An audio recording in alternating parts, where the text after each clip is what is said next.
नमस्कार, मैं हूं आशुतोष वत्स और आप देख रहे हैं इस समय मुझे चर्चा टीवी पर हमारे विशेष प्रोग्राम फेस टू फेस में। आज हमारे साथ एक नए मेहमान हैं। आपको पता ही है हम इसमें अयोध्या में हैं। यहाँ आम चर्चा में लोगों से बातचीत कर रहे हैं, एक मूड देखने की कोशिश कर रहे हैं कि 2024 में अयोध्या अब किसको और किस तरीके से अब चाहता है। आज हमारे साथ फेस टू फेस में एक नए मेहमान हैं। हम स्वागत करेंगे अयोध्या में जो सबसे फेमस मंदिर है यहाँ पर हनुमान जी का, वहाँ के आप महंत लालूदास जी, आपका बहुत बहुत स्वागत है।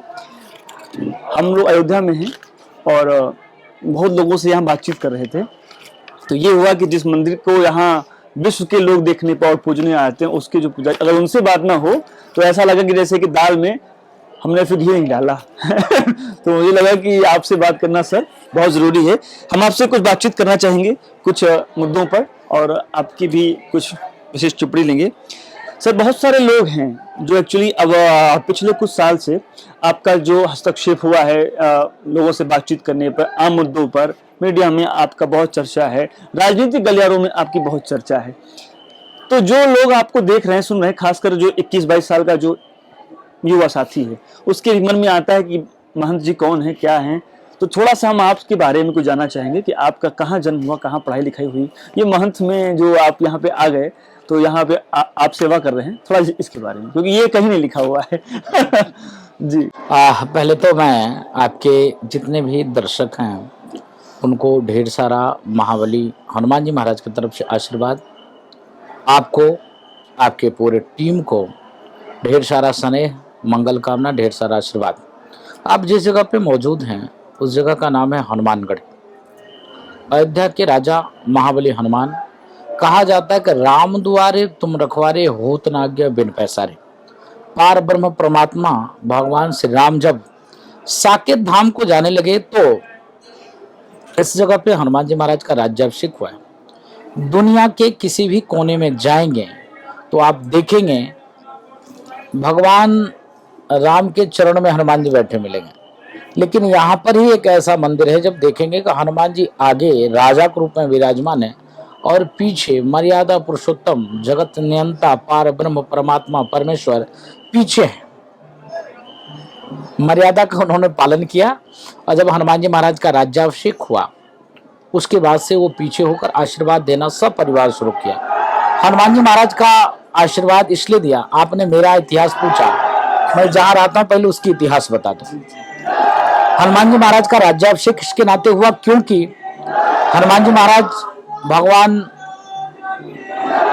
राम के अनन्य सेवक। राम जी की बात की जाए तो हनुमान जी की चर्चा ना हो तो राम कथा अधूरी है। अगर हनुमान जी की चिंतन और चिंता ना हो तो भगवान राम भी उनके बिना सुने। जब लंका में राक्षसों की उस कालग्रह में जब जगत जननी माँ जगदम्बा थी तो पहला कोई शुभचिंतक पहुंचा, वो थे महाबली हनुमान। जब हनुमान जी महाराज लंका पहुंचे तो माता से जब परिचय उन्होंने दिया, ये नहीं कहा कि मैं राजू दास, ये नहीं कहा कि मैं फलाने, उन्होंने कहा राम दूत मात जानकी, हे माता जानकी मैं राम का दूत, यही परिचय दिया। माँ को अति प्रसन्नता हुई कि चलो इतने दूर देश में इतने दिन बाद कोई तो अपना मिला, और परिचय क्या दिया, रामदूत मात जानकी। इसके नाते माता सीता ने आशीर्वाद दिया, अजर अमर गुण निधिसुत हो, अजरता का अमृत का पुत्रवत आशीर्वाद दिया। माता सीता ने उनको मानस पुत्र माना, इसके नाते उनका राज्याभिषेक हुआ। रही हमारी इतिहास के बारे में, नन्हा सा आदना सा बालक माता पिता की कृपा से हनुमान जी के चरणों में माता पिता ने समर्पित किया। क्या है, जब व्यक्ति के कोई गुरु मिल जाए, या तो शिक्षा गुरु या तो मंत्रवत गुरु, तो उसका पुनर्जन्म हो जाता है। आप शिक्षा का मंदिर में जब बच्चे का दाखला आप कराते हैं, वहाँ से उसके मन में, उसके मस्तिष्क में जिस प्रकार से भाव भरे जाते हैं उसी प्रकार से उसका विकास होता है। इसी प्रकार से माता पिता ने हनुमान जी महाराज को दान दे दिया, और दान दे दिया तो कान में जब राम मंत्र पड़ गया तो जन्मभूमि हनुमान जी का मंदिर, जन्मस्थल अयोध्या, कार्य क्षेत्र अयोध्या, कर्म क्षेत्र कोशिश में है कि पूरे विश्व, क्योंकि बड़े सौभाग्य से मानव तन मिलता है, उसके बाद अयोध्या जैसे नगरी मिलती है, उसके बाद किसी साधु संत का शरण मिलता है, इसके बाद कोई अच्छा गुरु मिल जाए, और ऐसा जगह जहाँ स्वयं जगत के साक्षात पार ब्रह्म परमात्मा का जन्म हुआ हो, जहाँ पर ऐसे अनन्य सेवक जो लगातार राम भजन में लीन रहे हों, लगातार उनकी कोई कामना ना हो, ऐसे महाबली हनुमान जी के दरबार में रहने का अवसर मिले, तो यह दास उन्हीं की सेवा में है। बालकाल से ही, बचपन से 4.5 साल की उम्र में माता पिता के शरण में माता पिता ने हनुमान जी को दे दिया था, तब से हनुमान जी महाराज के सानिध्य में है। शुरुआत मैंने समाज सेवा के रूप में, यह निर्वाणी अखाड़ा है, निर्वाणी अखाड़े के अंतर्गत यहाँ पर कई हजार पूज्य संत रहते हैं, हम भी उन्हीं संतों के दास हैं, अनुचर हैं, उन्हीं की सेवा में यह दास भी महाबली हनुमान जी के शरण में रहता है और कोशिश रहता है। मैं आभार व्यक्त करता हूँ देश के उन नौजवानों को, आंख भर आए इसलिए क्योंकि मैं उन नौजवानों के आभारी हूँ जो नौजवान मुझको चाहते हैं, जो नौजवान मुझको मानते हैं, क्योंकि धर्मो रक्षति रक्षता, धर्म की रक्षा आप करोगे, धर्म आपका रक्षा करेगा। इसके नाते हमारा जो सूक्ष्म जीवन परिचय है, मैं महाबली का दास हूँ, कोशिश करता हूँ सनातन धर्म संस्कृति को जगाने के लिए, कोशिश करता हूँ जो सड़ी हुई जातिवादी मानसिकता से लोग ग्रसित हैं, जो टुकड़े में खंड खंड में हिंदू जनमानस बटी हुई है, उसको एक जगह लाकर, एक छांव में लाकर यह एक संदेश दिया जाए कि हमारा सार्वभौमिक सत्ता, जो सत्ता न कभी अंत होने वाली है, न उस सत्ता का जन्म हुआ है, उस सत्ता प्रकट हुई है, जिसका जन्म होता है उसकी मृत्यु तय होती है, जो प्रकट होता है उसका मृत्यु कभी तय नहीं होती है। तो हमारी जो सत्ता है सनातन धर्म की, वह सत्ता जन्म नहीं हुआ है, वो सत्ता प्रकट हुई है, और जो सरी हुई जातिवादी मानसिकता में हिंदू जनमानस को बांटकर समाज में द्वेष कलेश जो घोलने वाले लोग हैं, उनको शांत करने की भाव है। इसके नाते दास का सूक्ष्म परिचय। गुरुजी, हम लोग अयोध्या में हैं और लोकसभा का जो अब चुनाव आ रहा है 2024 में महासंग्राम होने वाला है। आपके अयोध्या में विगत कुछ वर्षों में बहुत डेवलपमेंट हुआ है, क्योंकि ये जब से भारत में एक सरकार आई है भाजपा की, नरेंद्र मोदी की, उसके बाद से अयोध्या में अचानक से बहुत कुछ बदलने लगा है। मैंने भी देखा है, अभी राम मंदिर आपका बन रहा है और यहाँ पे जो राम की पैड़ी पे अभी उत्सव वगैरह हुए हैं। आप यहाँ के महंत हैं, अयोध्या के डेवलपमेंट को यहाँ के युवा के साथ, यहाँ के बुजुर्गों के साथ, बच्चों के साथ, महंत के साथ, क्योंकि ये महंत की भी एक नगरी है, इस डेवलपमेंट को आप किस तरीके से आप देखते हैं? आपने जो सवाल पूछा है, उस सवाल के इर्द गिर्द कई ढेर सारे सवाल हैं, इसके नाते थोड़ा सा वक्त लेंगे और समझाने में थोड़ा सा समय लगेगा।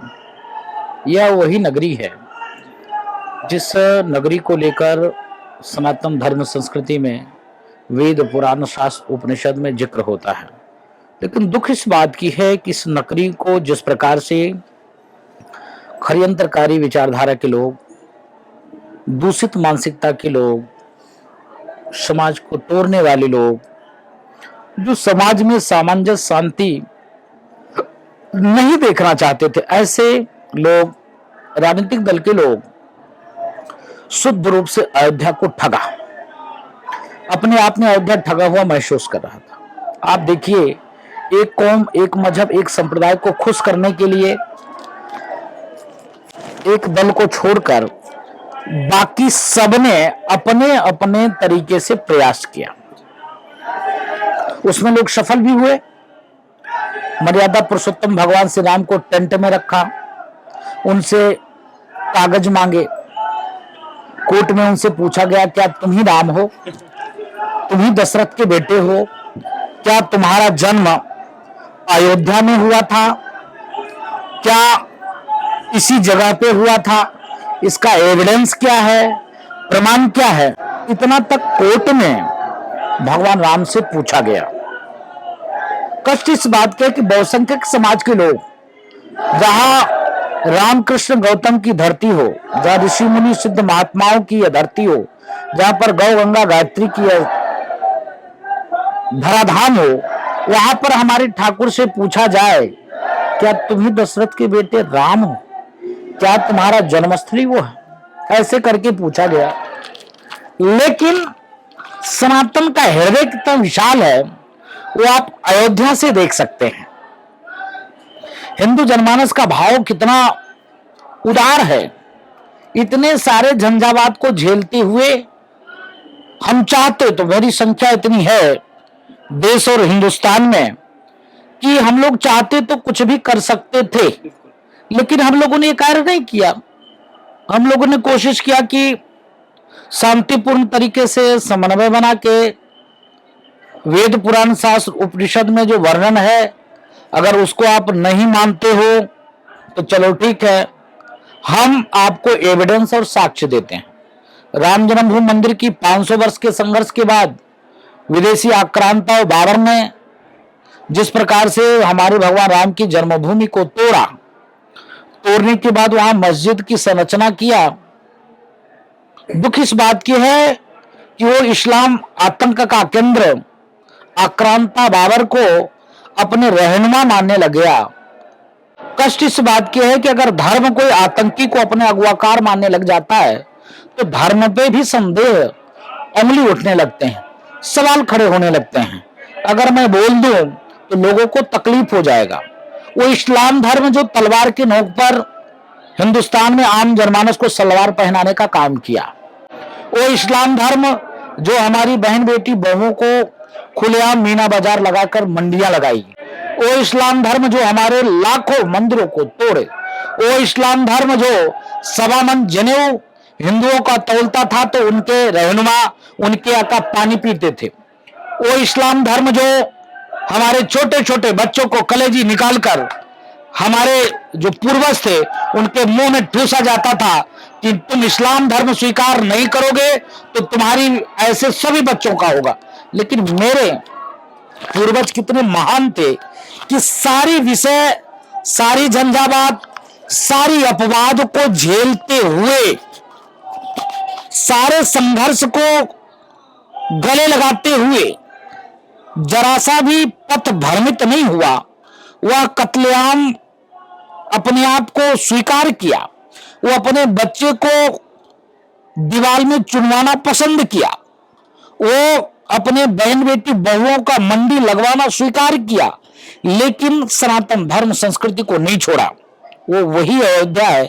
इतनी झंझावात झेलने के बाद अयोध्या में आज मनोरम, भव्य, दिव्य, अकल्पनीय, अविश्वसनीय भव्य दिव्य मंदिर निर्माण कार्य चल रहा है। मैं आभार व्यक्त करता हूं देश के यशस्वी प्रधानमंत्री मोदी जी को और कोटि कोटि धन्यवाद व्यक्त करता हूं उत्तर प्रदेश के यशस्वी मुख्यमंत्री योगी आदित्यनाथ जी महाराज को। क्यों? क्योंकि राजनीतिक दल के यही लोग हैं जिनका कालनीम वाला रूप आप लोगों ने देखा होगा। अयोध्या में निहत्थे राम भक्तों के ऊपर गोली चलाना, अयोध्या में राम जन्मभूमि मंदिर के विरोध में 17 वकील खड़े कर देना, अयोध्या में जब बाबरी मस्जिद तोड़ा जाता था कहते थे मेरे नानी को बहुत तकलीफ हो रही थी। अयोध्या में लोग मांग करते थे वहां सुलभ कॉम्प्लेक्स बन जाए, बाथरूम बन जाए, लैट्रिन बन जाए, हॉस्पिटल बन जाए, अनाथालय बन जाए, विश्रामालय बन जाए। बनना चाहिए, विकास कार्य होना चाहिए। इसका मतलब यह नहीं होता है कि माता पिता हमारे बुजुर्ग हो जाए तो उनको घर से निकालकर फेंक दें। जब अयोध्या में सारे झंझावात थे, आज देखिए कितना परिवर्तन आ गया उन राजनीतिक दल के लोग में। भारतीय जनता पार्टी लगातार राम जन्मभूमि मंदिर, धारा 370-35, काशी विश्वनाथ, मथुरा काशी, सब पर आवाज उठाती थी और हिंदू जनमानस उनके साथ कंधा से कंधा मिलाकर चल रहा था। और इस प्रकार चल रहा था कि भाजपा एक कदम चलती थी तो हिंदू जनमानस 1000 कदम चलने के लिए तैयार रहती थी। अदर पार्टियां क्या स्थिति थी? नाम लेना पसंद नहीं करता था। जो लोग तिलक तराजू और तलवार इनको मारो जूते चार की बात करते थे, आज वो अयोध्या आकर राम और परशुराम की बात करना शुरू कर दिया। जो लोग राम को काल्पनिक कहते थे, जो लोग राम सेतु के खिलाफ हल्फनामा देते थे, जो राम मंदिर के विरोध में 16-16, 17-17 बड़े बड़े वकील की जमात खड़े कर देते थे, आज उनको त्रिपुंड लगाना पड़ रहा है। आज उनको कुर्ते के ऊपर से जनेऊ पहनना पड़ रहा है। आज उनको रुद्राक्ष की मालाएं धारण करना पड़ा है। आज उनको संतों के चरण में नाक रगड़ना पड़ा है। आज उनको कहना पड़ा है कि मैं भी कश्मीरी ब्राह्मण हूं। आप परिवर्तन देखिए। जो लोग निहत्थे राम भक्तों के ऊपर गोलियां चलवाई, आज उनके वंशज, उनके पुत्र कहते हैं कि हमारी शासन सत्ता सरकार होती तो बहुत तेजी से राम जन्मभूमि मंदिर का निर्माण करता। आप देखिए परिवर्तन। जो लोग कहते थे वहां पर जब बाबरी मस्जिद तोड़ा जा रहा था तो मेरे नानी को बहुत तकलीफ हो रही थी, आज वह गुजरात चुनाव में मैंने उसका भाषण सुना। वो कह रहा था कि मैं निशुल्क बस अयोध्या भेजता हूं, जबकि वो झूठी बात है। एक भी बस उसकी अयोध्या आते दर्शन करते नहीं देखा। फिर भी धन्यवाद देता हूं कि चलो इतना परिवर्तन तुम्हारे मन में आया। तो आज वो गुजरात चुनाव में बोल रहा था कि जब लोग दर्शन करके आते तो उनका मैं पांव धुलता हूं, उसका चरणामृत लेता हूं। इस प्रकार से देखिए इन राजनीतिक दलों का कालनेमी वाला रूप, गिरगिट जैसे रंग बदलने वाले रूप। तो इतना परिवर्तन इन राजनीतिक दलों में आया। रही बात विकास डेवलपमेंट को लेकर, विकास की स्थिति यह थी कि कोई 1 रुपया अयोध्या, जब आप जो समझ सकते हो, जब नाम लेना लोग पसंद नहीं करते थे, अयोध्या राजनीतिक दल के लोग आते थे, गलती से भी हनुमानगढ़ी, गलती से भी राम जन्मभूमि, गलती से भी किसी साधु संतों के चरण में नहीं जाते थे। आते थे अयोध्या से 18 किलोमीटर दूर फैजाबाद शहर में ही रह जाते थे। आते थे पास में और आसपास के जगहों पर होकर वापस हो जाते थे।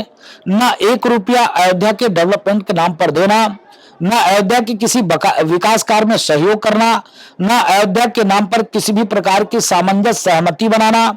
स्थिति ये होता था कि ये कहते थे कि परिंदा पर नहीं मारेगा और हिंदुओं को प्रताड़ित करते थे, गोलियां चलवाते थे।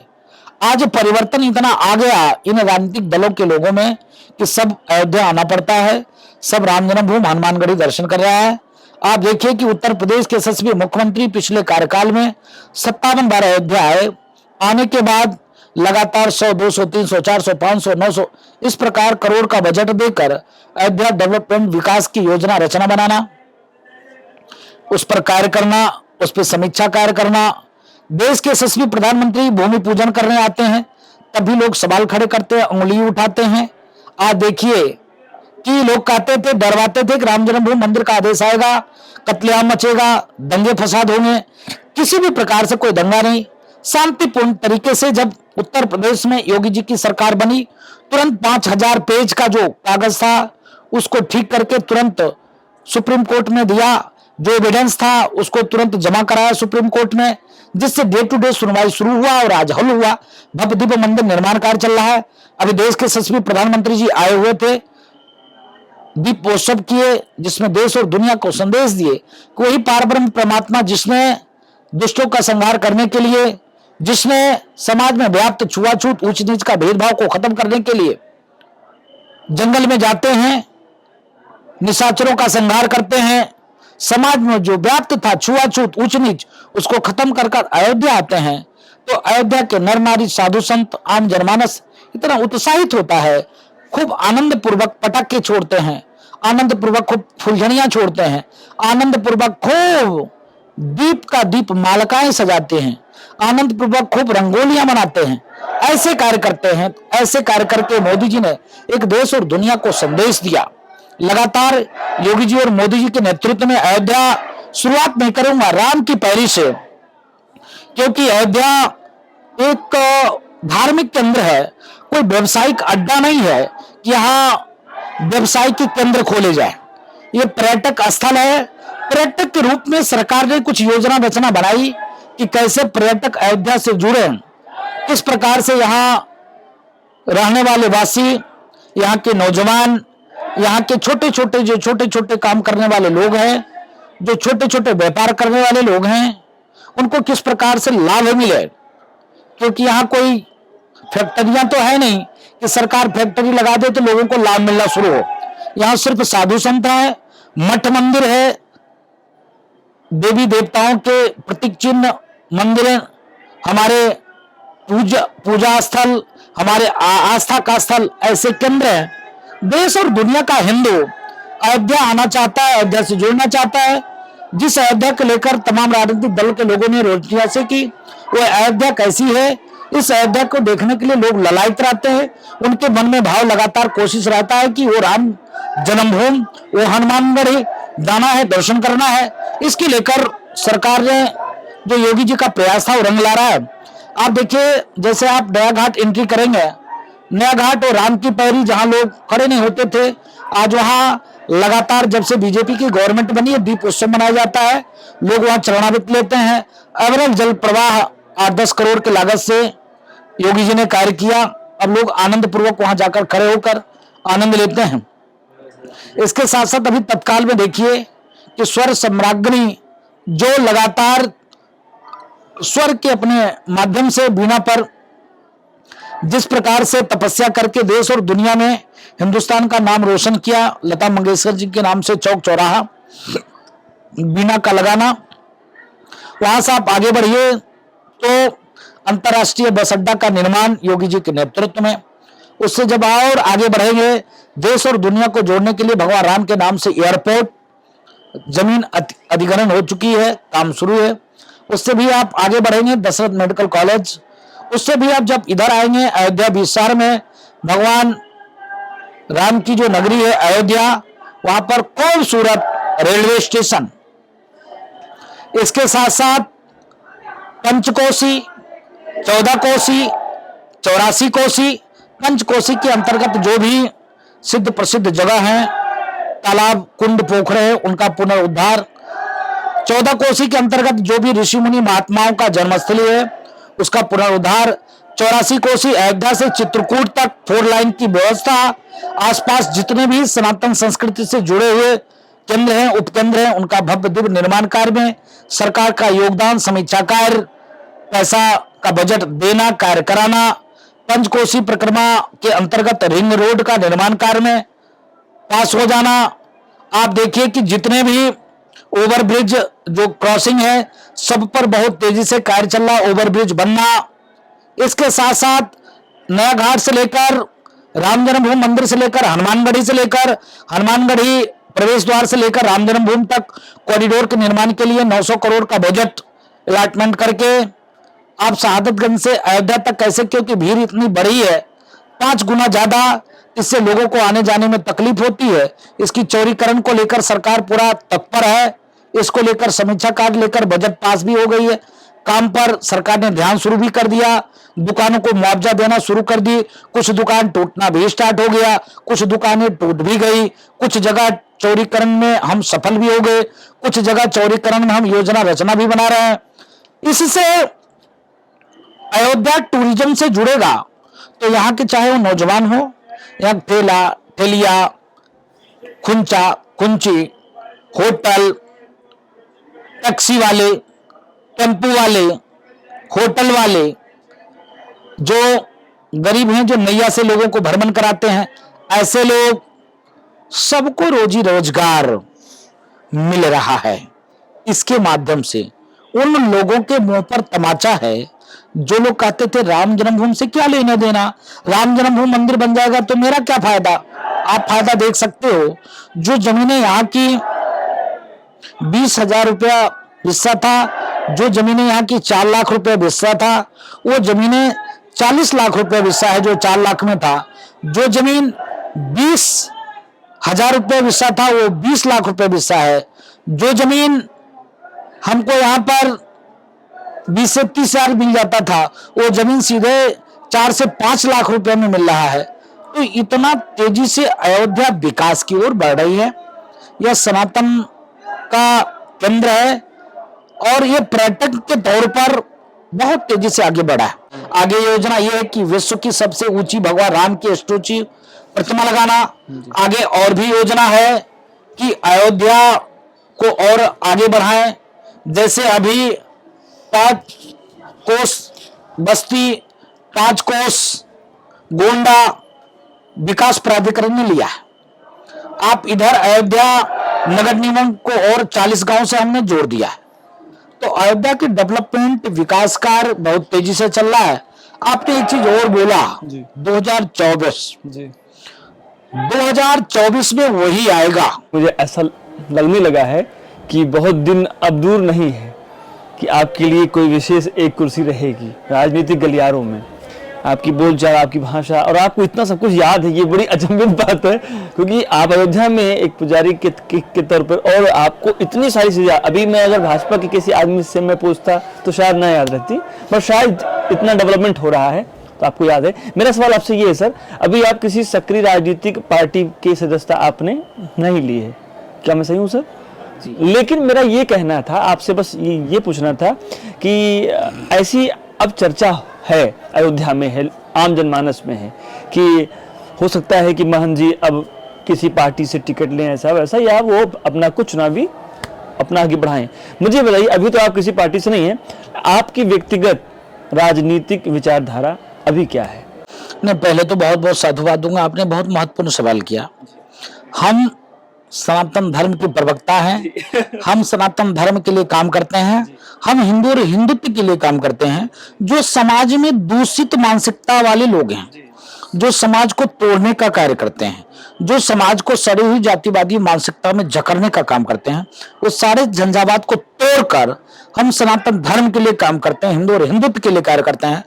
पूरे देश नहीं अपितु पूरे विश्व में सनातन धर्म के विचार को आगे बढ़ाने के लिए, सनातन धर्म संस्कृति हिंदुओं के ऊपर किसी भी प्रकार से प्रताड़ित, प्रताड़ना, उनके साथ दुर्व्यवहार होता है, उनकी आवाज बनकर पूरे देश और दुनिया के पास उनकी आवाज पहुंचाने का काम करते हैं। मैं एक भाव है समाज में कार्य करने का। समाज में कार्य आप तभी कर सकते हो, आपकी बात तभी सुनी जा सकती है, साम दाम दंड भेद। साम दाम दंड भेद से ही समाज ठीक हो सकता है, प्रशासन सही तरीके से कार्य कर सकती है, समाज में सही तरीके से जो शोषित है, वंचित है, वंचित है, उनको ठीक कर सकते हैं। समाज में आप जब तक आपके पास राजनीतिक सत्ता ना हो तब तक आप अच्छे तरीके से कार्य नहीं कर सकते हैं। इसके नाते मन में भाव था कि राजनीति से जुड़कर, राजनीति में जिस प्रकार से अव्यवस्था है, राजनीति में जिस प्रकार से दूषित मानसिकता वाले लोग हैं, राजनीति में जिस प्रकार से तमाम ऐसे भी कुरीति हैं, उसको खत्म करके उसको शुद्ध किया जाए, इसके नाते थोड़ा सा राजनीतिक तरफ मेरा भाव है। लेकिन फिर भी धर्म कार्य पे काम करता हूं, सनातन संस्कृति के लिए काम करता हूं, समस्त हिंदू जाति के लिए काम करता हूं, तो मैं हिंदू जाति के लिए ऐसे ही काम करता रहूंगा। सब सवाल रहा आपकी राजनीतिक उसका जो है ना विचारधारा का। देखिए राजनीतिक विचारधारा का सवाल आपने किया है। राजनीतिक विचारधारा संघ विचारधारा से हमारी मिलती है। इसलिए मिलती है क्योंकि मेरा कार्य धर्म कार्य है, मेरा कार्य सनातन संस्कृति कार्य है, मेरा कार्य जो भारत का वैभव है, परंपरा है, सनातन संस्कृति है, उसको आगे बढ़ाने का कार्य है। उसमें शुद्ध रूप से अमृत साबित अगर कोई हो रहा है तो संघ विचारधारा, और संघ विचारधारा में भारतीय जनता पार्टी की महत्वपूर्ण योगदान है। मेरे लिए उनका सहयोग है, राम जन्मभूमि के लिए उनका योगदान है, धारा 370-35 के लिए पूरे विश्व में समस्त हिंदू जनमानस का मस्तक ऊंचा करने का काम, अयोध्या से लेकर मथुरा से लेकर काशी से लेकर कांची से लेकर कामकोट से लेकर चार धाम से लेकर पूरे देश में जो हमारी संस्कृति है, जो हमारे मंदिर हैं, जो हमारे मठे हैं, जो हमारे गुरुद्वारे हैं, उसका किस प्रकार से डेवलपमेंट हो सके, इस पर कार्य करती है भारतीय जनता पार्टी। इसके नाते हमारी विचारधारा भारतीय जनता पार्टी से मिलती है, हमारी विचारधारा संघ विचारधारा से मिलता है। इसके नाते हम भारतीय जनता पार्टी संघ विचारधारा से मिलकर कंधे से कंधा मिलाकर उसके साथ हम काम करना पसंद करते हैं, कार्य करते हैं, हमारी विचारधारा संघ और भाजपा से मिलती है, तो स्वाभाविक है कि हम अगर कहीं जाएंगे तो उनके साथ ही रहेंगे। आज के बाद से उसका ये सवाल अब खत्म हो जाएगा। खैर मैं आगे आऊंगा सर। मेरा एक सवाल ये है कि सर 2017 में एक अयोध्या में एक घटना घटती है, आपका नाम बहुत ऊपर चल रहा था, एक लिस्ट थी, मेयर का चुनाव था शायद, एक घटना घटी, अचानक से कुछ ऐसा हुआ कि आपका नाम उसमें से कुछ हो गया, आप भी जानते हैं, हम भी जाना, और आप शायद नाराज हो गए बीजेपी से, फिर आप किसी और दल में, शायद आप फिर शायद शिवसेना में चले गए। अभी मेरा सवाल आपसे ये है कि गुस्से में लिया गया जो निर्णय था, अभी उस पर आप क्या कहना चाहते हैं, और उस समय जो घटना घटी थी उसका दोषी आप किसको मानते हैं? नहीं, देखिए, उसका दोषी स्वयं अपने आप को हम मानते हैं। हम देखिए, पहले दूसरे के ऊपर उंगली उठाने से अपने आप को सही करिए। हम आपको गाली दें अच्छी बात नहीं है, हम अपने आप को ही सुधार लें, वो अच्छी बात है। इसके नाते 2017 में हमारी तैयारी निर्दल थी। नगर निगम में मैं कार्य कर रहा था। योजना था कि राजनीतिक दल के साथ होकर राजनीतिक सत्ता पर बैठकर हम समाज के लिए कुछ कर सकते हैं। धर्म सत्ता पर तो है ही है, धर्म सत्ता के साथ साथ धर्म सत्ता, आदर, सम्मान, मठ मंदिर, सनातन संस्कृति, रक्षा सुरक्षा, इसके साथ साथ अगर समाज के लिए और सही से कार्य करना है तो आपको राजनीतिक सत्ता का सहयोग लेना पड़ेगा।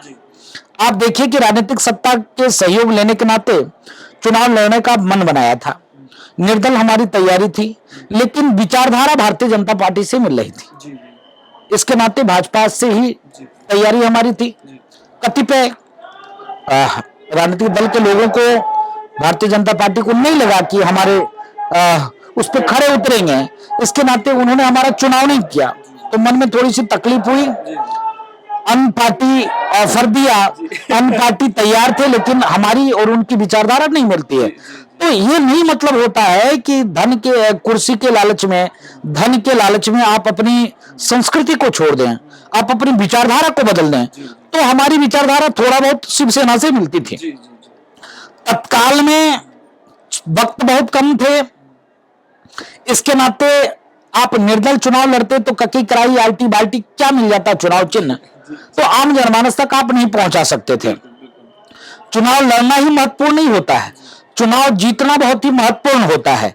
इसके नाते हमने योजना बनाया कि शिवसेना का ऑलरेडी चुनाव चिन्ह तीर धनुष है, धार्मिक चिन्ह है, और धनुष बाण उठाकर राक्षसों के संहार करने के लिए मर्यादा पुरुषोत्तम भगवान राम धनुष बाण उठाए थे, या तो धनुष बाण हम उठाकर उन आताताई, उन जो समाज के अंदर विद्वेष घोलते हैं, जो समाज को बांटने का काम करते हैं, जो समाज में अच्छे कार्य नहीं करते, उनको ये तीर धनुष से मारने का काम मैं करूंगा। इसके नाते शिवसेना के उस पर चढ़कर और तैयारी किया। लेकिन मैं आभार व्यक्त करता हूं उत्तर प्रदेश के यशस्वी मुख्यमंत्री जी के नाते, उनका आदेश हुआ कि नहीं राजू दास जी, आप एक संत हैं और संत का काम समाज की सेवा है।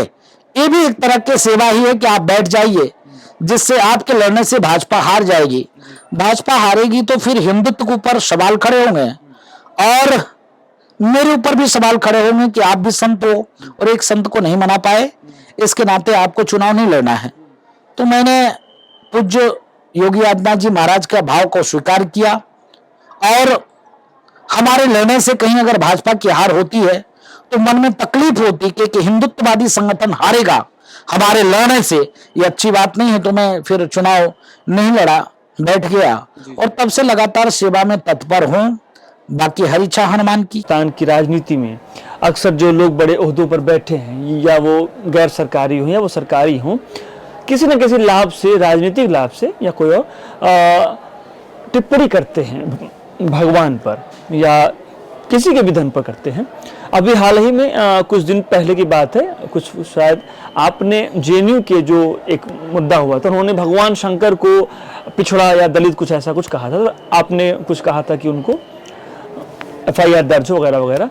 मेरा आपसे ये सवाल है, आपको नहीं लगता है कि भारतीय जनता पार्टी के आने के बाद बहुत ज्यादा हिंदू मुसलमान हुआ, या लोग सांप्रदायिक होने लगे, या ये आरोप प्रत्यारोप ये जो है ना स्टार्ट हो गया, आप इसको आप कैसे लेते हैं? भारतीय जनता पार्टी के आने के बाद पूरे देश और दुनिया में सनातन धर्म संस्कृति का मस्तक ऊंचा हुआ। भारतीय जनता पार्टी के सत्ता में आने के बाद उन कालनेमियों के दिल पर पत्थर पड़ गए हैं। कैसी पत्थर? डर लगने लग गया है कि अगर मैं हिंदुत्व की बात नहीं करूंगा, सनातन धर्म संस्कृति की बात नहीं करूंगा तो मैं खत्म हो जाऊंगा, मेरे वोटर पत्थर हो जाएंगे। इसके नाते भाजपा के आने के बाद हिंदुत्व जगा है। नौजवानों को धन्यवाद दूंगा, नौजवान सतर्क हुए हैं। अभी तक क्या होता था कि हमको गाली दी जाती थी, एक कौम एक मजहब एक संप्रदाय की बात की जाती थी, हमको बोको हराम आईएसआई तालिबान से जोड़ दिया जाता था, हमको भगवा आतंकवादी करार दिया जाता था, कोई नहीं बोलता था। हमारे हिंदू देवी देवताओं को गाली दी जाती थी, कोई एक शब्द नहीं बोलता है। आज जब एफआईआर दर्ज होने लग गया, आज जब मैं मुंहतोड़ जवाब देने लग गया तो तकलीफ होने लग गई। मेरे जैसे लोगों के ऊपर 70 मुकदमे दर्ज किए गए, राजनीतिक मुकदमे। जो अयोध्या में निहत्थे राम भक्तों के ऊपर गोली चलता है, अयोध्या में जब 84 कोसी प्रकरण होता है तो हम लोग को जेल में अंदर ठूस दिया जाता है। अगर उस पर सवाल खड़े करो, आवाज उठाओ, मुकदमे दर्ज हो जाते थे। आज जब हम सजग हो गए, जागरूक हो गए, तो लोगों को लगता है भाजपा आ गई तो हिंदू मुसलमान होने लग गया। तब हिंदुओं की कौन बात सुनता था? हिंदुओं की बात को दबा दी जाती थी। आज भारतीय जनता पार्टी की सत्ता है, डंके की चोट पर। हम किसी को सताते नहीं हैं, न किसी को मारते हैं, लेकिन हां, जो मुझको छेड़ता है उसको छोड़ते भी नहीं है। इस रूप के साथ हम कार्य करते हैं।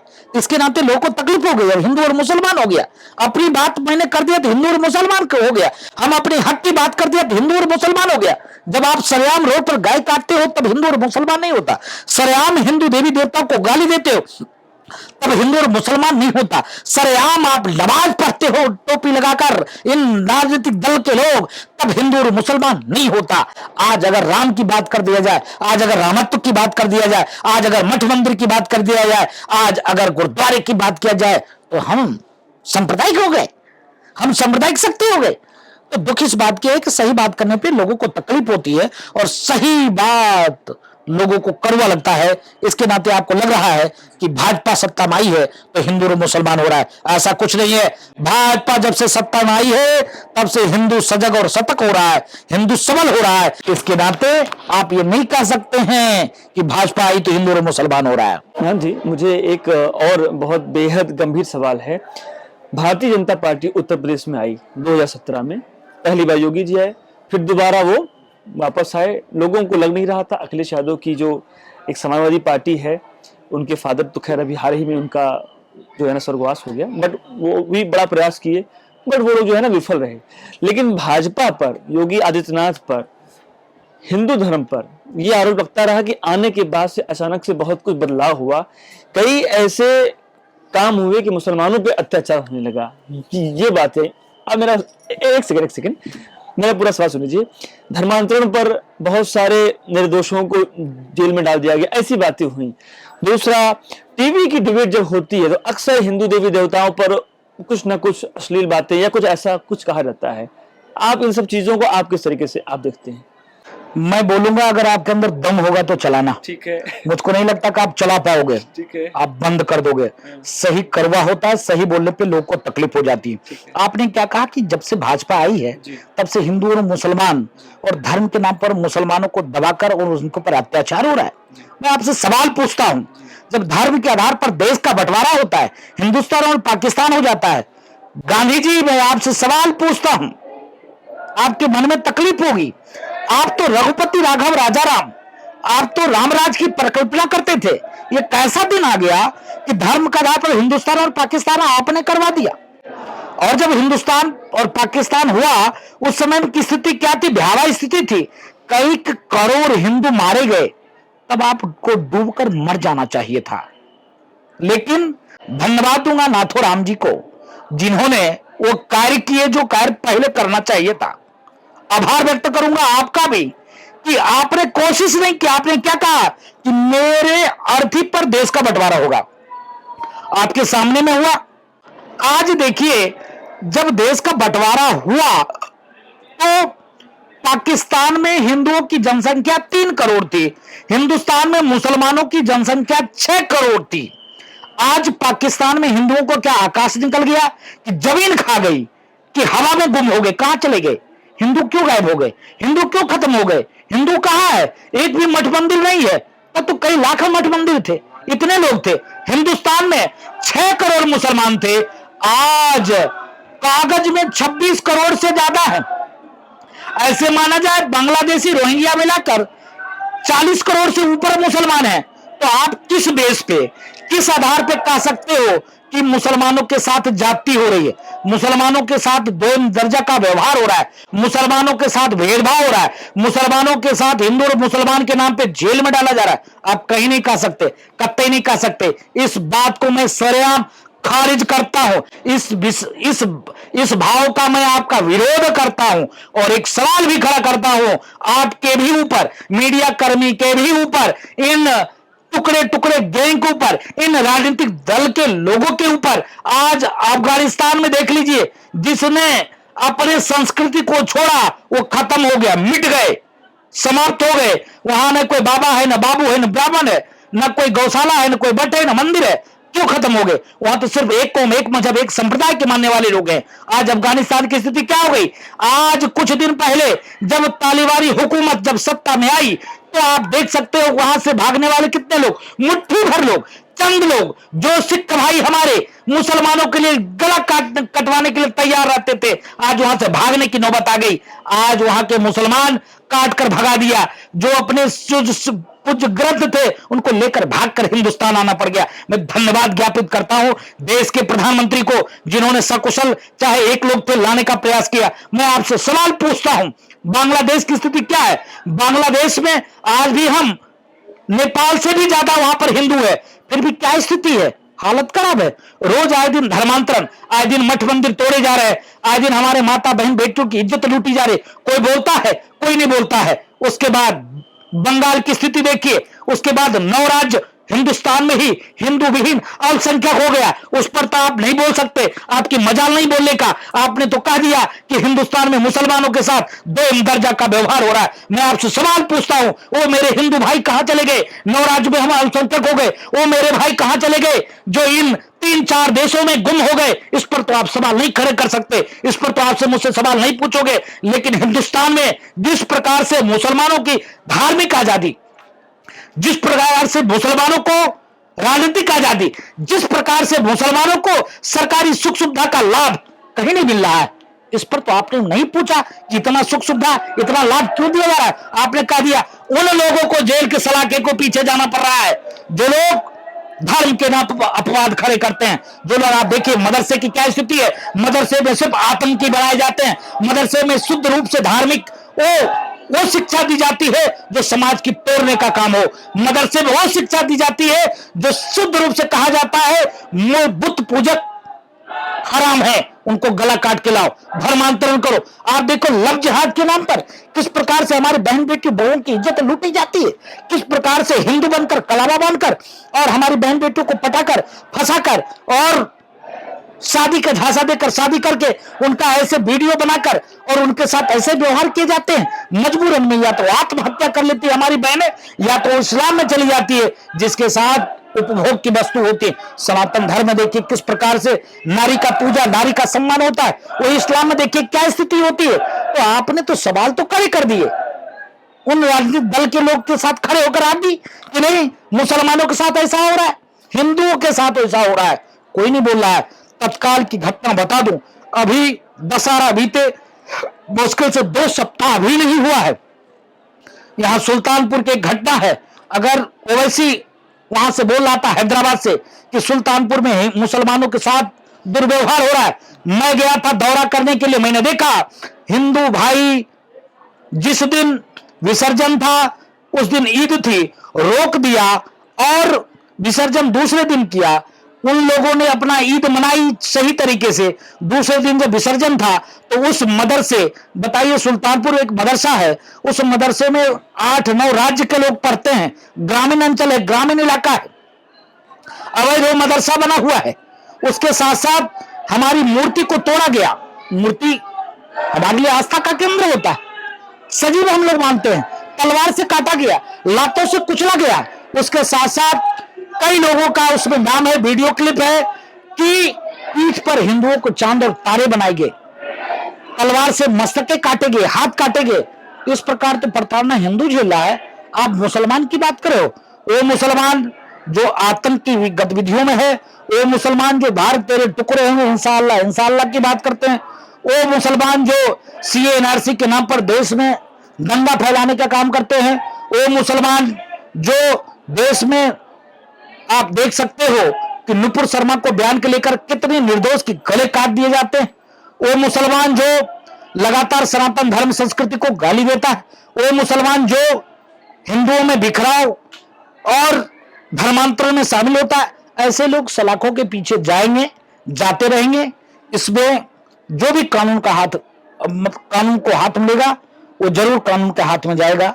इसमें किसी भी प्रकार से इसमें मुसलमान, हिंदू और मुसलमान नहीं जोड़ना चाहिए। ये शुद्ध रूप से आतंकी है, आतंकी रहेंगे। ये एक नेता हैं संजय सिंह, उनके ऊपर उनका एक बयान था कि राम मंदिर बन रहा है तो बहुत घोटाला हो रहा है, ऐसा वैसा, और आपने एक ये कहा अगर ये साबित हो जाएगा तो जो इसका होगा वो होगा, लेकिन आपने कहा अगर ये साबित नहीं होता है तो आप संजय सिंह पर एक बड़ा आरोप लगा रहे थे कि 50 करोड़ रुपए का मानहानि का दावा, अभी क्या प्रक्रिया है इसकी? संजय सिंह उस मामले में माफी मांग लिए और जी संजय सिंह उस मामले में माफी मांग लिए। संजय सिंह शुद्ध रूप से आस्था से खिलवाड़ करते हैं जी। संजय सिंह, मुझको समझ में नहीं आता है कि बहुसंख्यक समाज के साथ ऐसे दोन दर्जे का व्यवहार क्यों करते हैं। राजनीतिक मजबूरी। मैं संजय सिंह जी से पूछना चाहता हूं, वो पार ब्रह्म परमात्मा न किसी एक दल के हैं, न किसी एक पार्टी के हैं, न सिर्फ राजू दास के हैं। अगर संजय सिंह के अंदर जरा सा भी सनातन धर्म संस्कृति में जन्मे होंगे, अगर उनके माता पिता हिंदू होंगे, उनके रग में अगर एक भी खून कतरा सनातन संस्कृति हिंदू का होगा, तो इस प्रकार का बयानबाजी नहीं करते। आप राजनीति करिए, खूब राजनीति करिए, लेकिन इस प्रकार से राजनीति न करिए। भगवान राम के जन्मभूमि बनने के लिए लाखों करोड़ों राम भक्तों ने आस्था के रूप में, किसी ने 1 रुपया, किसी ने 10 रुपया, किसी ने 20 रुपया चढ़ाया था। और आप ऐसे 1 रुपया तो तुमने तो कभी चढ़ाए नहीं, सदैव विरोधी किया। तुम तो बाबरी मस्जिद बनवा रहे थे, तुम्हारे आका भी बनवा रहे थे, और तुम सवाल खड़े करते। इसके नाते मैंने कहा कि तुम्हारे ऊपर इतना का मैं मानहानि का मुकदमा करूंगा, लेकिन उसने माफी मांग कर और उस विषय को समाप्त कर दिया। राजनीति में ऐसी बातें होती रहती। सर, एक सवाल और है, विगत कई वर्षों से जब राम मंदिर नहीं बना था, अब तो खैर सुप्रीम कोर्ट के आदेश के बाद अब तो बहुत कुछ हो रहा है, मुझे ये बताइए अभी 2024 का जो इलेक्शन आएगा, क्या आपको नहीं लगता है कि अभी भी भारतीय जनता पार्टी एक बार फिर राम मंदिर के नाम पर 2024 का चुनाव फिर लड़ेगी? मैं तो अपेक्षा करता हूं, लड़ना चाहिए, क्यों नहीं लड़ेगा? उसने काम किया है, जो काम करेगा वो इनाम भी लेगा। भगवान राम के नाम पर भारतीय जनता पार्टी का जन्म हुआ, सनातन संस्कृति के नाम पर भारतीय जनता पार्टी का उदय हुआ, राष्ट्र के नाम पर, अखंड राष्ट्र के नाम पर भारतीय जनता पार्टी जनरल से लेकर कर्नल तक, पार्षद से लेकर प्रधानमंत्री तक, प्रधान से लेकर उपराष्ट्रपति तक सब भारतीय जनता पार्टी की बनी है। मुझको लगता है कि अभी और भी कार्य करने की जरूरत है। यह देश अखंड हो, यह संस्कृति और आगे बढ़े। जिस प्रकार से विदेशी आक्रांताओं ने हमारी संस्कृति पर अभी भी कब्जा करके रखा है, वो कब्जेदारी से मुक्त मुझको मोदी जी दिलाएंगे। मैं आशा और विश्वास करता हूं कि प्रचंड नहीं, अति प्रचंड बहुमत के साथ पुनः मोदी जी देश के प्रधानमंत्री बने, पुनः भाजपा की शासन सत्ता आए। क्योंकि जो हिंदुत्व की बात करेगा, जो राष्ट्र की बात करेगा, जो सनातन संस्कृति की बात करेगा, जो सबका साथ, सबका विकास, सबका विश्वास की बात करेगा, वही हिंदुस्तान में राज करेगा। जो सिर्फ टोपी पहनकर दूसरे को टोपी पहनाएगा, जो एक कौम, एक मजहब, एक संप्रदाय की बात करेगा, जो हिंदू और मुसलमानों को बांटेगा, जो हिंदू और मुसलमान में खाई पैदा करेगा, जो सिर्फ फूट डालो राज करो को नीति पे चलकर खूब राजनीतिक मलाई काटेगा, वो कुर्सी पर नहीं बैठेगा, ना बैठने देंगे।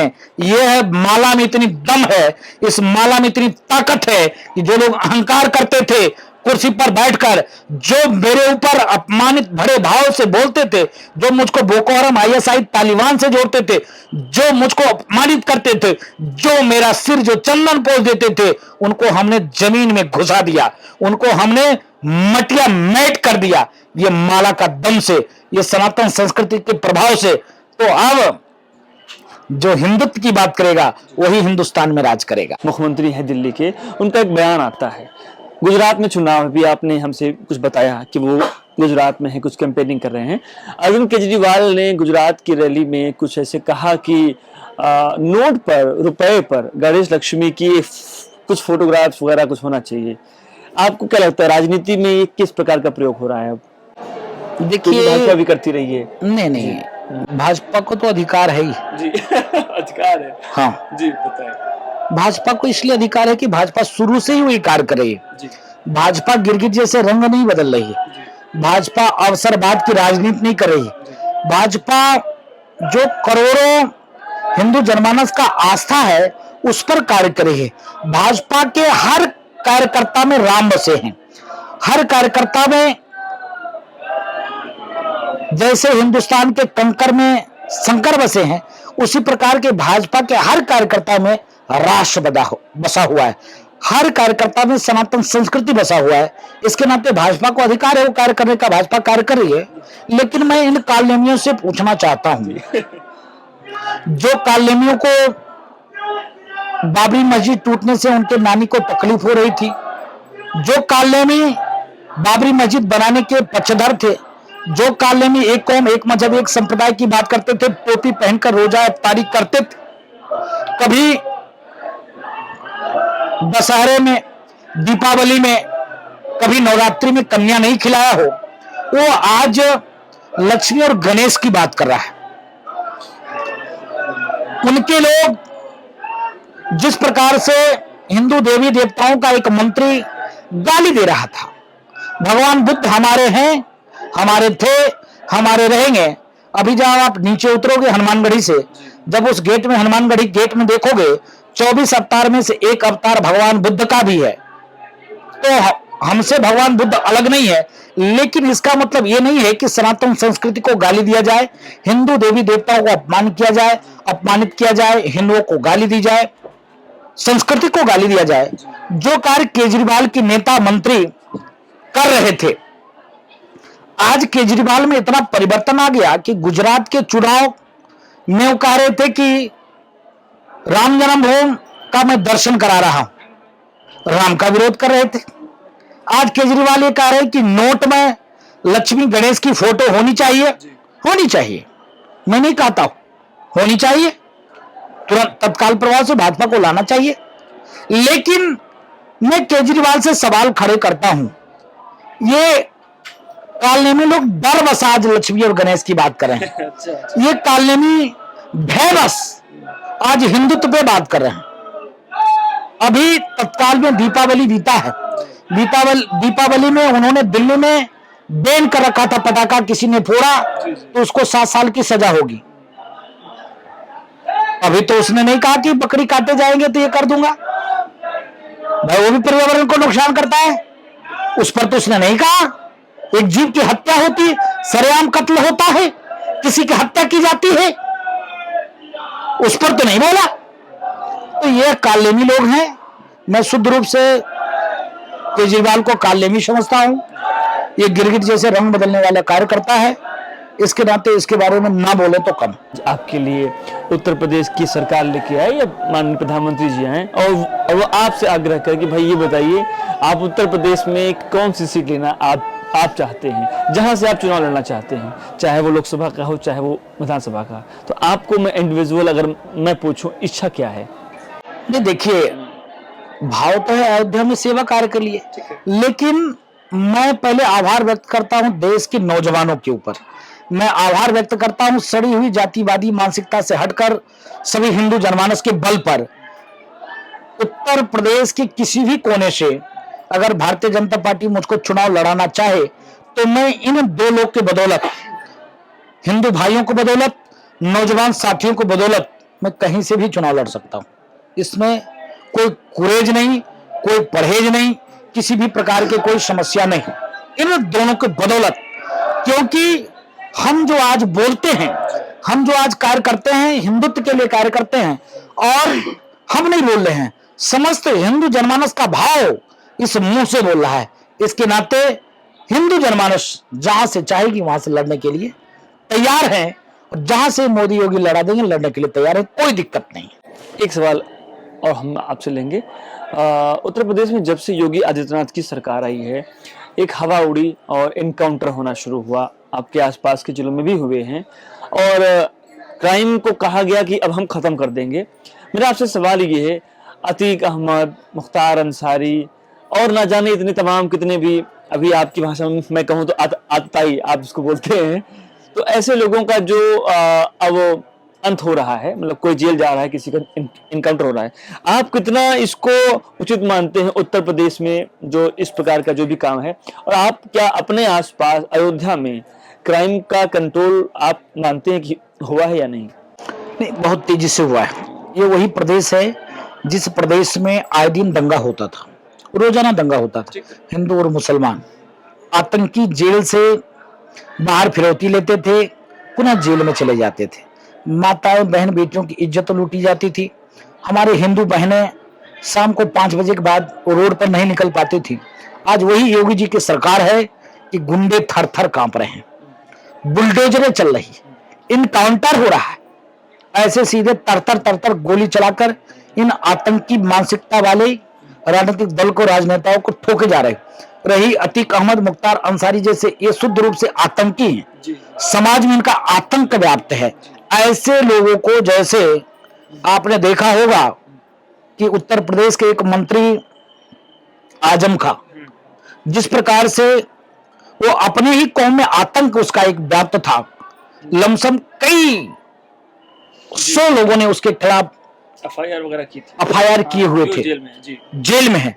उसी प्रकार मैं तो अपेक्षा करूंगा न्याय तभी होगा जब मुख्तार अंसारी का इनकाउंटर हो, न्याय तभी होगा जब अतीक अहमद का इनकाउंटर हो, क्योंकि ये दोनों लोग शुद्ध रूप से राजनीतिक आतंकी हैं, ये समाज के लिए कलंक हैं। और उत्तर प्रदेश में जिस प्रकार से हिंदू और मुसलमान के नाम पर दंगे होते थे, मैं पूछना चाहता हूं, सीए और एनआरसी के नाम पर इन राजनीतिक दल के लोगों ने कुछ मुस्लिम नौजवानों को भटकाकर ये कार्य किए, लेकिन उसके बाद से कहीं पर भी किसी भी प्रकार से कोई दंगे नहीं हुए। क्यों नहीं हुए? उत्तर प्रदेश में योगी जी का राज है, दंगा होना चाहिए था ना। एक साधु थे, हिंदू तो दंगा खूब होता, क्यों नहीं हुआ? जितना कार्रवाई हिंदुओं के ऊपर है उतने ही कार्रवाई मुसलमानों के ऊपर है। जितने अवैध मंदिर तोड़े जाते हैं उतने ही मस्जिद भी तोड़े जाते हैं, जितने अवैध अन्य स्थल गिराए जाते हैं उतने ही अवैध मदरसे भी गिराए जाते हैं। यहां जिस प्रकार से संविधान की राज है, इसके नाते अगर इनकाउंटर हो रहा है, किसी भी प्रकार से इस इनकाउंटर को जाति में नहीं जोड़ना चाहिए, संप्रदाय में नहीं जोड़ना चाहिए। और योगी जी की इच्छा, योगी जी की भाव कि उत्तर प्रदेश अपराध मुक्त हो, उत्तर प्रदेश दंगा मुक्त हो, उत्तर प्रदेश भाई भतीजावाद से मुक्त हो, उत्तर प्रदेश शुद्ध हो, उत्तम प्रदेश हो। इस योजना के साथ योगी जी कार्य कर रहे हैं। मुझको आशा और विश्वास है कि एक दिन उत्तर प्रदेश उत्तम प्रदेश बनेगा। गुरुजी, अभी आपसे बात करते करते एक सवाल फिर आ गया है, ये बताइए, अगर कहीं इस बार 2017 वाली कोई घटना हो जाती है और टिकट आपको भाजपा कहती है कि नहीं आप स्वामी जी आप रुकिए, और इसी बीच अखिलेश यादव आपको ऑफर कर देते हैं, आप क्या करिएगा? हम वो शिवसेना नहीं हैं जी, जो आतंकियों से सांठगांठ कर ले। हम वो शिवसेना नहीं हैं जो राजनीतिक लाभ के लिए, राजनीतिक सत्ता के लिए राम जन्मभूमि को तिलांजलि दे दें। हम वो शिवसेना नहीं है कि बाला साहब ठाकरे की आत्मा को बेच दें। हम सनातन धर्म संस्कृति के पैरोकार हैं। हम सनातन धर्म संस्कृति की बात करते हैं, हिंदू और हिंदुत्व की बात करते हैं। इसके नाते कहीं से भी मुझको नहीं लगता है कि कालनेमियों के साथ में जाऊंगा। वो सपा, वो समाजवादी पार्टी जिसने 79 राम भक्तों के ऊपर गोली चलाई, क्या मैं उस पार्टी में जाऊंगा? कभी कतई संभव नहीं है। मैं अभी जब मुलायम सिंह जी यादव खत्म हुए थे तो मैंने इतने ही लिखा था कि हे भगवान, हे परमात्मा, मुलायम सिंह जी अब नहीं रहे, इनको कर्म के अनुसार अपने चरणों में जगा देना। उसको उस फेसबुक लेख, ट्विटर लेख के बाद से यादव भाइयों ने उसको जाति में बांध लिया और खूब मेरे बारे में उल्टा सीधा लिखा। पूरे प्रदेश ने, पूरे देश में मुझको ट्रोल किया गया, लेकिन मैं डिगा नहीं। मैंने कहा कि हाँ मैं बोला हूं, आप इसको कहीं से भी जाति में मत जोड़ो। मुलायम सिंह शुद्ध रूप से हमारे हिंदू भाइयों के हत्यारा थे, रहेंगे, और भगवान उनको कर्म के अनुसार उनको दंड देंगे। आज आपके चैनल के माध्यम से भी मैं वही बात दोहरा रहा हूं, वही बात बोल रहा हूं कि मैं राजनीतिक को तिलांजलि देना स्वीकार करूंगा, लेकिन ऐसे दलों में जाना स्वीकार नहीं करूंगा जो दल हिंदुत्व के ऊपर कुठाराघात करे, जो दल नियत राम भक्तों की सीना गोली से छलनी करे और गर्व से कहे एक नहीं 1,00,000 राम भक्त होते तो उनकी सीना गोली से छलनी कर देता। राम भक्त की सीने कम पड़ जाते, मेरे गोली नहीं कम पड़ते। ऐसे लोगों के साथ जाना कभी कतई पसंद नहीं करूंगा। आपका बहुत बहुत शुक्रिया। मेरी बहुत सारी शुभकामनाएं हैं कि 2024 का चुनाव है और फिर यूपी में फिर से विधानसभा होगा। आप जरूर राजनीति में आए, क्योंकि आप जैसे लोगों का आना भी बहुत जरूरी है और संस्कृति का बचे रहना भी बहुत जरूरी है। पहले तो मैं आप धर्मनगरी अयोध्या है, आपको, आपके कैमरामैन को, आपके दर्शकों को हनुमान जी महाराज के चरण से ढेर सारा आशीर्वाद, मंगल कामना। आप सताए रहें, दीर्घायु रहें, स्वस्थ रहें। ऐसे ही आप इस अपने चैनल के माध्यम से देश और दुनिया के सामने में फैक्ट बात, सही बात, जो लोगों के मन में भाव है, आम समाज के सामने में रखे, यह आपसे अपेक्षा करता हूं और यह आपको आशीर्वाद भी देता हूं। जी बहुत शुक्रिया। तो ये थे हमारे साथ में आज फेस टू फेस में विशेष अतिथि राजू दास जी। हम मिलेंगे अगले एपिसोड में एक नए मेहमान के साथ, एक अगले शहर में। शुक्रिया।